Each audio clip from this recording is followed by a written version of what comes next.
দাদা আসলে হচ্ছেটা কি বলেন তো, আমরা যে এই যে ইউক্রেন রাশিয়ার যে ঘূর্ণিপথে পড়েছি, মাঝে মাঝে ভেনেজুয়েলা ঢুকে যায়, মাঝে মাঝে তাইওয়ান ঢুকে যায়, ওগুলো ঠান্ডা হলে কিন্তু এটা ঠান্ডা হচ্ছে না, প্রায় ঠান্ডার মধ্যে আমরা পড়ে গেছি, কিন্তু তারা তো বের হতে পারছে না। সম্পর্কগুলো একদম মানে বরফ জমার মতো কমপ্লিট হয়েছে। মাঝে মাঝে ট্রাম্পকে দেখা যায় যে তার যে শান্তির যে গাড়ি, আপনার ছোটবেলায় মনে আছে যে বিশ্ব সাহিত্য কিন্তু একটা গাড়ি ঘুরে বেড়াতে চলমান লাইব্রেরি, ট্রাম্প সেই শান্তির লাইব্রেরি বই নিয়ে মানে গাড়ি নিয়ে ছুটে বেড়াচ্ছে, কিন্তু মাঝপথে তেল শেষ হয়ে যাচ্ছে। আমি যে প্রথম বিষয়টা আপনার কাছে জানতে চাই সেটা হচ্ছে, বার্ষিক এক সম্মেলন হয়েছিল, সেখানে বিভিন্ন ধরনের কোয়েশ্চেন করা হয়েছিল।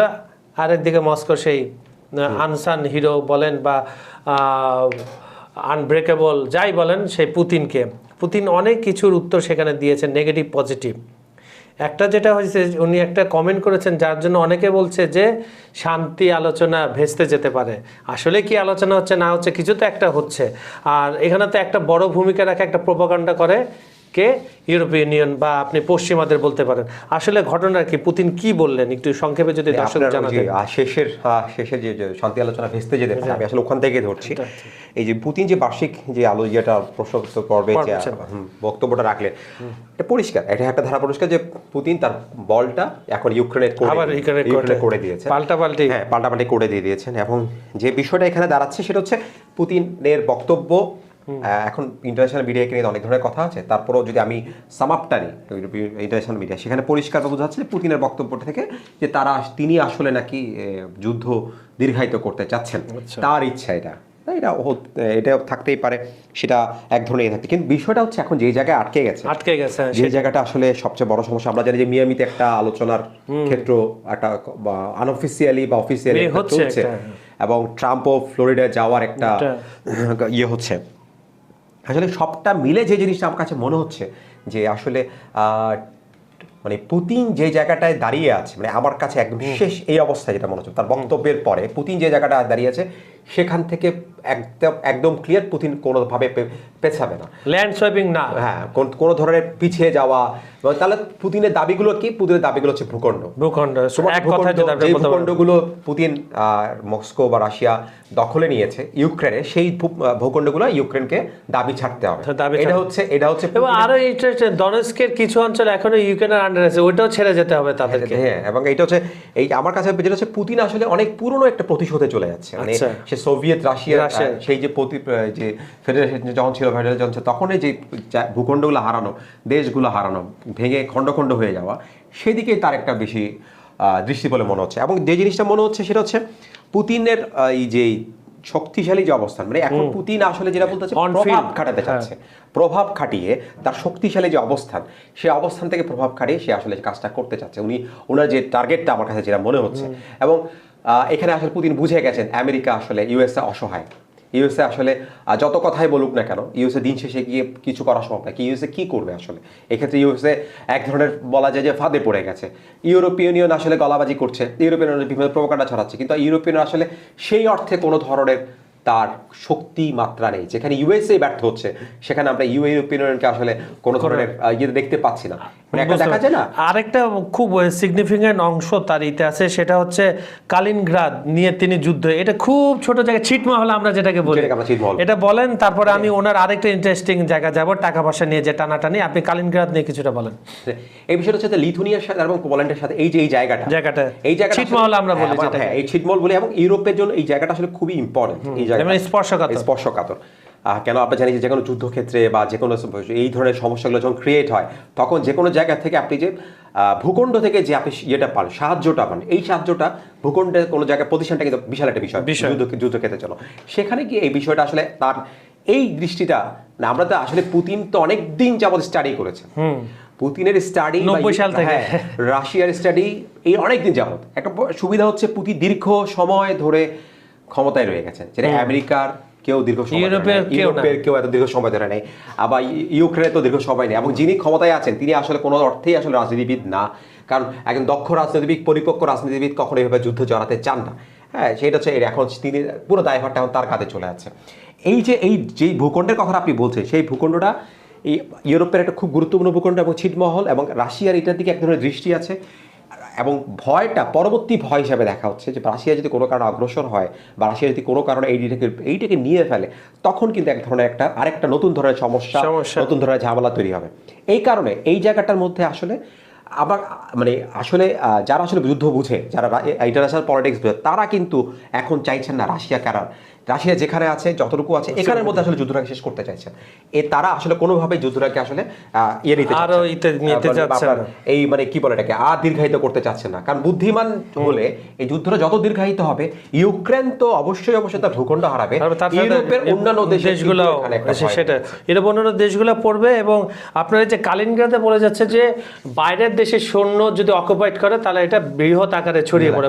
মোটামুটি আমি একটা হুঁশিয়ারি দিয়ে রাখলাম, যুদ্ধ হয়ে যাবে, যুদ্ধ হয়ে যাবে। আমরা এখনো কিন্তু এটা ইউরোপীয় যুদ্ধ বলছি না। আচ্ছা, টাকা পয়সার কথা আসবো, তার আগে আমি একটু ইন্ট্রোডাকশন দিয়ে যাই। সুপ্রিয় দর্শক, বিশ্ব সংযোগে আপনাদের স্বাগত। কেমন আছেন আপনারা? আজকে স্টুডিও খুবই উত্তপ্ত, যদিও আমার গেস্টের ঠান্ডা লেগেছে, কিছু করার নেই, এটা প্রাকৃতিকভাবে, ক্ষমা সুন্দর দৃষ্টিতে দেখবেন। কিন্তু এই যে পিন পয়েন্ট এলাকায় পুতিন যে ঘোষণাগুলো দিলেন, যে প্রশ্নগুলো নিলেন, প্রশ্নের উত্তর আরো তীব্র, একটা ক্ষেপণাস্ত্র ছিল, সেই ক্ষেপণাস্ত্রগুলো ভাঙার আমরা চেষ্টা করব। দাদা অলরেডি কিছু বলেছেন, আরো বলবে। আপনাদের সঙ্গে রয়েছে আমি কাজল হায়দার, আমার সঙ্গে রয়েছেন সিনিয়র সাংবাদিক আমি প্রবীর বড়ুয়া চৌধুরী।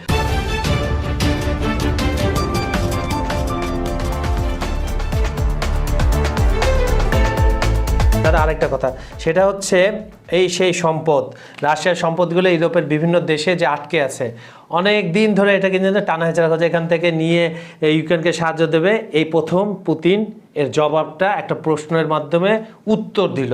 এটা খুব আপনার মনে হয় হাইপারসনিক ক্ষেপণাস্ত্রের মতো। উত্তরটা হচ্ছে একদম ডাইরেক্ট ডাকাতের হাত ভেঙে দেওয়ার মতো অবস্থা। এই হুঁশিয়ারি ছোট্ট করে বলেন, তারপর আমরা সবকিছুর পিছনে হচ্ছে আপনার টাকা। একদম, আপনি যুদ্ধ করেন, শান্তি করেন, যাই করেন, অর্থ ছাড়া মানি ছাড়া কিছু না। একটা গোপন বা অনেক এখন পরিষ্কার হয়ে গেছে, সেটা হচ্ছে 2026 সালে গিয়ে ইউক্রেনের যে বরাদ্দ বা ইউরোপের যে অর্থনীতি মারাত্মক ধরনের একটা ক্রাইসিসে পড়বে। এবং এই যত কান্নাকাটি, যত ডাকাতি, সবকিছু 2026 সালের সেই ইউক্রেনের যে ক্রাইসিস, সেই ক্রাইসিসটাকে মোকাবেলা করার জন্য। এখন বিষয় হচ্ছে কেন পুতিন এটাকে বলছেন ডাকাতি হচ্ছে তার কিছু অর্থ যুদ্ধ শুরুর পরে ইউরোপের বিভিন্ন দেশের ছড়িয়ে ছিটিয়ে, বেশিরভাগ হচ্ছে বেলজিয়ামে এটা জব্দ হয়ে করে, তারা ক্ষমতা প্রয়োগ করে জব্দ করে। এবং পুতিন কিন্তু এতদিন যাবত এই অর্থটা নিয়ে খুব একটা কথা বলছিল না। কিন্তু যেই ইউরোপীয় ইউনিয়ন এই ইউক্রেনের অর্থ বরাদ্দ করতে, বাজেট যে ঘাটতি হবে, সেই বাজেটের ঘাটতি টানতে গিয়ে যখন করতে গেল, তখন তার সেই ফেলে যাওয়া টাকা, সেই জব্দ করা টাকা দিকে চোখ গেল এবং চোখই বলছে এই টাকাটাই আসলে ইউক্রেনকে দেওয়া হোক।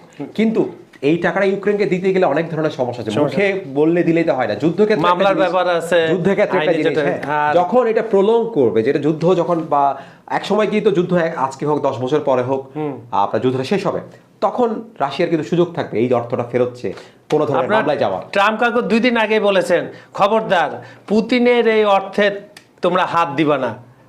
আমরা কিন্তু বারবার একটা কথা বলি, ট্রাম্প কিন্তু অন্তরালে আমার কাছে কেন জানি মনে হয় পুতিনের এক বন্ধু। হ্যাঁ, এই কথাটা কিন্তু ট্রাম্পকে আমরা অনেকভাবে বিশ্লেষণ করি, কিন্তু ট্রাম্প কিন্তু এটা জিনিস বুঝতে পেরেছেন, এটা একটা যুদ্ধ চলছে, অনেক ধরনের সমস্যা মোকাবেলা করা হচ্ছে। নতুন করে যদি এই অর্থে যে হাত দেওয়া হয়, তাহলে কিন্তু সমস্যাটাকে আরো দ্বিগুণ 3 গুণ বাড়িয়ে দেবে, পাগল হয়ে যাবে রাশিয়া, পাগল হয়ে যাবে। আর আপনি জানেন 2026 সালে একটা ছোট নির্বাচন আছে রাশিয়া, এখানে আবার হস্তক্ষেপের ভয় পাচ্ছে, ভয় ঠিক না, সন্দেহ থাকে, এটা নিয়েও কথা বলেছেন। এখন এটা একটু আগের কথা আছে, এখানে কিন্তু একটা ঝামেলার মধ্যে ইউরোপিয়ান নিজে পড়ে যাবে। সেই পরে ডেকে কি হবে, বেলজিয়াম কিন্তু সবার আগে না করেছে, হাঙ্গেরি না করে। বেলজিয়ামের না করার কারণ হচ্ছে বলা হচ্ছে প্রায় 90%ই 70 থেকে 90% একটা সংখ্যা বেলজিয়ামের কাছে এই যে রাশিয়ার যে জব্দ করা, এবং এগুলো কিন্তু ইন ফিউচার যদি কোনোদিন রাশিয়া দাবি করে তখন কিন্তু বেলজিয়াম দিতে বাধ্য। এই কারণে কিন্তু বেলজিয়াম আসলে এই পদক্ষেপটা বিরোধিতা করছে, এবং এই বিরোধিতা করতে গিয়ে ইউরোপিয়ান মধ্যে কিন্তু ফাটল হাঙ্গেরি, বেলজিয়াম সরকার দেশ কিন্তু এটা মোটামুটি বিরোধিতা, এবং তাদের বিশেষ করে এই বিরোধিতার কারণে তারা এখন ওই অর্থে হার না দিয়ে তারা একটা মোটামুটি আরেকটা বিকল্প ওইটাতে আসতেছে। আমি তার আগে যদি আমি পুতিনের এই প্রশ্ন উত্তর পর্বগুলা আমি যেটা বলছিলাম অফ দ্য ক্যামেরা, সেটা হচ্ছে তাহলে কি মনে হচ্ছে, তাহলে রাশিয়া তার শক্ত অবস্থানে থেকে আর যদি কোনো শান্তি আলোচনা হয় সেখানে যাবে, তারপরে ইউক্রেনের ভূখণ্ড তারা মোটেও ছাড়বে না, একেবারে স্পষ্ট। আর পশ্চিমের সহায়তা বাড়ছে, কিন্তু সরাসরি সংঘাতে জড়ানোর ঝুঁকিও কমছে ওখানে ইউরোপের সাথে, আর শান্তি আলোচনার পথ আগের চেয়ে আরও ছোট হয়ে আসছে। এখন আসি সেই যে টাকা জিনিসটা টানলাম। 105 বিলিয়ন ডলার ঋণ, কিন্তু রুশ সম্পদ জব্দ করে না, মানে ইউক্রেনকে দিবে, মানে এবার ইউরোপের পকেট থেকে আবার টাকা যাচ্ছে। হ্যাঁ, এখন বিষয়টা হচ্ছে আমার কাছে ইন্টারেস্টিং লেগেছে এই কারণে, আমি আসলে যখন আপনি যখন নিউজটা আসলো যে এই বরাদ্দটা মানে দিয়ে করে, এটা আসলে ইউরোপিয়ান দুটো জিনিস করেছে, শুধুমাত্র যে রাশিয়া বা আপনার ট্রাম্পের থ্রেটের কারণে না, তারা যেটা বেসিক্যালি করেছে সেটা যে ইউরোপ, আমার কাছে যেটা মনে হয়েছে তাকে রোধ করার জন্য আপাতত একটা সলিউশনে গিয়ে আইনে ঝুঁকি তো থাকছে, সেটা তো মোকাবেলা একবার করা যায়, কিন্তু ভাঙাটা এই যে ভাঙাটা বোধ করতে আসলে কেউ এই মুহূর্তে রাশিয়ার শত্রু হতে আমরা এককভাবে শত্রু হতে চাচ্ছে না, বেলজিয়াম চাচ্ছে না এককভাবে, এই কারণে বলছি, আর হাঙ্গেরি তো বন্ধু। হ্যাঁ, এই এককভাবে এই কারণে বলছি ইউরোপিয়ান ইউনিয়ন শত্রু হতে পারে, কোনো সেটা একটা বিষয়, কোনোটা সস্তা শত্রু হতে পারে, কিন্তু কোনো দেশ ইন্ডিভিজুয়ালি আসলে ইউক্রেনে ভাগ্য বরণ করতে চাচ্ছে না। সহজ ভাষায় যদি আমরা বলতে চাই, ইউরোপের কোনো দেশ আসলে ইউক্রেনের ভাগ্যটা বরণ করতে চাচ্ছে না। এই কারণেই ভাঙনের যে প্রশ্ন, এই কারণে যে সমস্যা। এবং আমি কিন্তু মনে করি যে পুতিন তার অনেকগুলো চালের মধ্যে এই চালের মানে শতভাগ সফল হয়েছে এখন বন্ধু সফল। এবং জেলেনস্কি আবার আপত্তিও জানাচ্ছে, ভিডিও কালেকশন করে বলছে না তার সম্পত্তি লাগবে, মানে তার সবকিছু খুলে নিয়ে চলে গেছে, তারপরে নতুন সুটে সে এখনো বাস্তবতা বুঝতে পারছে না।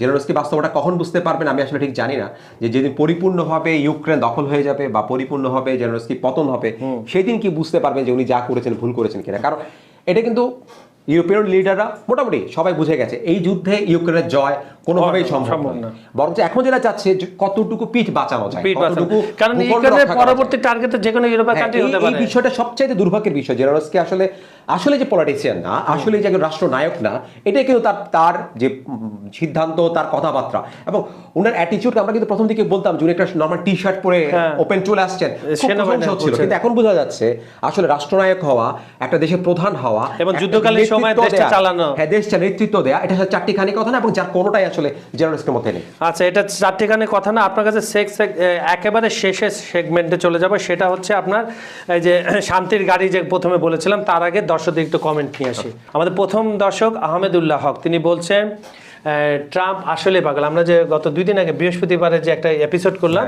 ওইটার উত্তর তিনি দিয়েছেন। ধন্যবাদ আপনাকে, পাগল বলার জন্য না, আপনাকে কমেন্ট করার জন্য। রিয়াজ আক্তার নামে, উনি ইন্ডিয়ার থেকে দেখেন, ধন্যবাদ আপনাকে। ভারতে বাংলা ভাষাভাষী প্রচুর রয়েছে, পশ্চিমবঙ্গের লোক রয়েছেন, বিভিন্ন সময় পুরুলিয়া থেকে শুরু করে বাংলা ভাষাভাষীদের মধ্যে আমাদের বিশ্ব সংযোগ আপনারা ছড়িয়ে দেন। এখানে কোনো দেশের বিরুদ্ধে, কোনো ব্যক্তি ধর্ম বিরুদ্ধে কোনো বিদ্বেষ করা হয় না। যা সিচুয়েশন, হয়তো আমরা সেই সরকারের বিরুদ্ধে সমালোচনা আলোচনা করি, কিন্তু যা ফ্যাক্ট, গণমাধ্যমে, বিদেশি গণমাধ্যম, দেশে যেখানে আসে সেগুলো আমরা তুলে ধরি। আমি আপনার এই কথা একটু আসলে একটু যোগ করতে চাই, যেহেতু আমাদের বাংলায় অনেক দর্শক আছে আমাদের। আমি মনে করি বিশ্বে এটা খুবই বিরল যে আসলে দুইটা দেশে একই ভাষাভাষীর এই যে কাছাকাছি, মানে কাছাকাছি না, আসলে আমরা সাংস্কৃতিকভাবে কিন্তু একই রকম, একই, এখানে বলার অপেক্ষা রাখে না। এই সুযোগটা কিন্তু আমরা আসলে, এই যে বিশাল একটা জনগোষ্ঠী, এই জনগোষ্ঠী কিন্তু আমরা সুযোগটা রয়ে গেছে, এবং সুযোগটা আমরা আসলে ব্যবহার করতে পারিনি আমার দুই দেশের। এইটা আমরা আসলে এই জিনিসটা আসলে আমরা গণমাধ্যমে যারা কাজ করছি, এই সুযোগটা আসলে আমরা মনে করি এটা পরিপূর্ণভাবে ব্যবহার করা উচিত, এবং বিশাল একটি আদান প্রদানের যে সুযোগ, সেই সুযোগ ভারত থেকে করলে, পশ্চিমবাংলা থেকে কেউ করে, আমরা সেটাকে শেয়ার করছি, আমাদেরগুলো পশ্চিমবাংলায় শেয়ার হবে, তাহলে কি এই যে মেলবন্ধনটা কিন্তু আরো বেশি সুদৃঢ় হবে। আপনার একটা কথা বলে তো, আপনি ঘরের মানুষ পরিবর্তন করতে পারবেন, কিন্তু প্রতিবেশীটা পরিবর্তন করা যাবে না। আচ্ছা, আমাদের পুরাতন সেই বন্ধু প্রথম থেকে রয়েছেন রায়হান কবির রাজু, উনি কানাডা থেকে দেখেন। উনি বলছেন বিশ্ব সংযোগ আমার দেখা সেরা অনুষ্ঠানগুলোর একটি, বিশেষ করে বিশ্বজিৎ দার উনি প্রশংসা করেছেন। ধন্যবাদ আপনাকে। আর বিশ্ব রাজনীতি বুঝতে আপনাদের প্রোগ্রামটা দেখা উচিত। ধন্যবাদ আপনার, কারণ ওই আগেই বললাম যে আমরা আসলে আমাদের মতামত দেয় না, বিশ্লেষণগুলো জাস্ট খালি করি। এমডি মরির নামে আমাদের পরবর্তী দর্শক লিখছেন, উনি ঢাকা থেকে দেখছেন এবং আমাদের অনুষ্ঠানটা উনি পছন্দ করেন। ধন্যবাদ আপনাকে।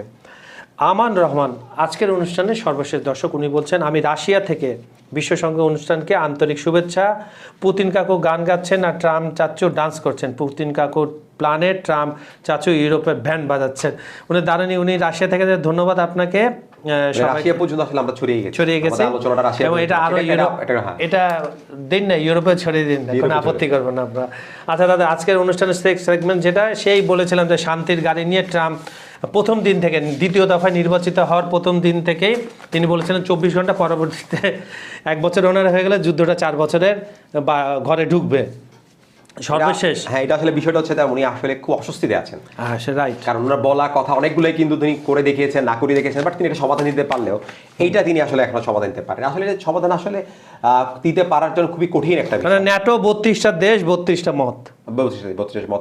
এখানে ট্রাম্পের আসলে একার কিছু করার নেই।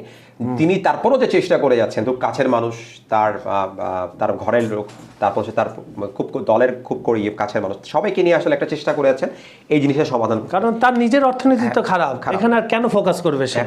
এখন বিষয়টা হচ্ছে যে একদম পরিষ্কারভাবে যে ট্রাম্প আসলে আমাকে যেটা মনে হচ্ছে উনি শেষ চেষ্টা করছেন যে দেখি কি হয়, উনি এটা টেনে নিয়ে যাচ্ছেন, আসলে দেখি কি হয়। উনার আসলে একটা জিনিস আমাকে আসলে ধন্যবাদটা আসলে দিতেই হবে ডোনাল্ড ট্রাম্প, যে আসলে এই কারণে যে মানে আসলে ডোনাল্ড ট্রাম্প মানে সবাই যেখানে হয়তো ভাগবাটোয়ারা নেই ব্যস্ত, সবাই যেখানে আসলে কি পেলাম ট্রাম্প কাকু এখানে কিন্তু বিজনেস করছে, কিন্তু তারপর ট্রাম্প কিন্তু এখানে আসলে শেষ পর্যন্ত গিয়ে যাচ্ছে। এখন হ্যাঁ, ভিতরে কি আছে সেটা অবশ্য আমাদের পক্ষে বলা সম্ভব, কিন্তু বাট দৃশ্যত উনি কিন্তু চেষ্টা করছেন যে এই যুদ্ধটা যেন খুব দ্রুত শেষ হয় এবং একটা সমাধানে আসে।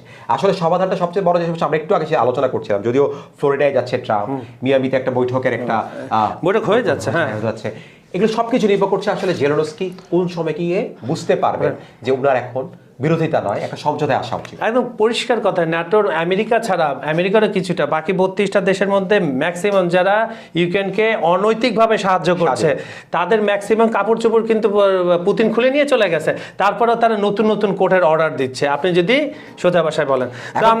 বিষয় হচ্ছে আপনি যেটা বলছেন যে সবচেয়ে বড় যে সমস্যা হচ্ছে আসলে সবাই এখানে ব্যবসার একটা ক্ষেত্র খুঁজে পাচ্ছে, এটাই হচ্ছে সবচেয়ে বড় সমস্যা। মানবিকতা এখানে পিছনে চলে গেছে। পুতিন ছাড়বেন না, কারণ আমি যেটা শুরুতে বলেছিলাম পুতিনের একটা পুরনো হিসাব, পুতিন দীর্ঘমেয়াদী ক্ষমতায় থাকার কারণে সেই পুরনো হিসাবগুলো মিটাচ্ছেন। এবং আমার কাছে কেন জানি মনে হচ্ছে উনি যেদিন প্রথম ক্ষমতায় এসেছিল হয়তো তার মাথায় এটাই ছিল যে আমি সোভিয়েত ইউনিয়ন পুরোপুরি না পারি, কিছু অংশ আমি ফেরত দেব। এবং যুদ্ধ আমার যেটা মনে হয়, ব্যক্তিগত মতামত, আপনি একমত হলেও হতে পারেন, না হলেও হতে পারেন, সেটা হচ্ছে ইউক্রেন হচ্ছে রাশিয়ার শেষ যুদ্ধ, এরপরে হবে রেজিম চেঞ্জের খেলা, বিভিন্ন দেশে রাশিয়া নিয়োজিত সরকার। আপনি আরেকটা জিনিস জানেন যে আপনি আমাদেরকে যে গতকালকে যে ওখানে কিন্তু ইউক্রেনের মানে অদ্ভুত লেগেছে আমার কথার প্রশ্ন, যে ইউক্রেনে যদি নির্বাচন দিতে চায় তাহলে রাশিয়া কিন্তু যুদ্ধটা ওই অর্থে থামাতে রাজি। চিন্তা করেন, মানে উনি চাইছেন যে ইউক্রেনের ক্ষমতা কিভাবে চেঞ্জ হবে সেটা নিয়ে এখন রাশিয়া মাথা ঘামাচ্ছে। জেলেনস্কির আগে যারা ছিল ওই ধরনের একটা কিছু। এটা হচ্ছে মজার একটা বিষয় যে ইউক্রেনের নির্বাচন নিয়ে এখন মস্কো চিন্তা করছে। এটা মজার, জিওপলিটিক্সের খেলাটাই এরকম আসলে, কাল যে বন্ধু আজ যে শত্রু হবে না, আবার আজ যে শত্রু কাল যে বন্ধু হবে না, তার সাথে ডিল হবে না, কিছুই বলা যায় না। প্রতিটা ন্যানো সেকেন্ড খুব গুরুত্বপূর্ণ, তাই চোখ রাখুন বিশ্ব সংযোগে। আজকের এপিসোডটা কেমন লেগেছে একটু জানিয়ে দিন না কমেন্টে। আমাদের ভিডিওগুলো পুরোপুরি দেখে লাইক কমেন্ট শেয়ার করুন। আর পৃথিবীর কোন প্রান্ত থেকে দেখছেন, কোন দেশ, কোন বিভাগ, জেলা, উপজেলা, ইউনিয়ন, গ্রাম, এমনকি কোন এলাকা থেকে আপনি বসে আমাদের এই অনুষ্ঠানটা দেখছেন জানিয়ে দিন না প্লিজ। আর কি বলবো, ভালো থাকবেন, সুস্থ থাকবেন, আমাদের ভিডিওগুলো ছড়িয়ে দিন চারপাশে। ধন্যবাদ সবাইকে।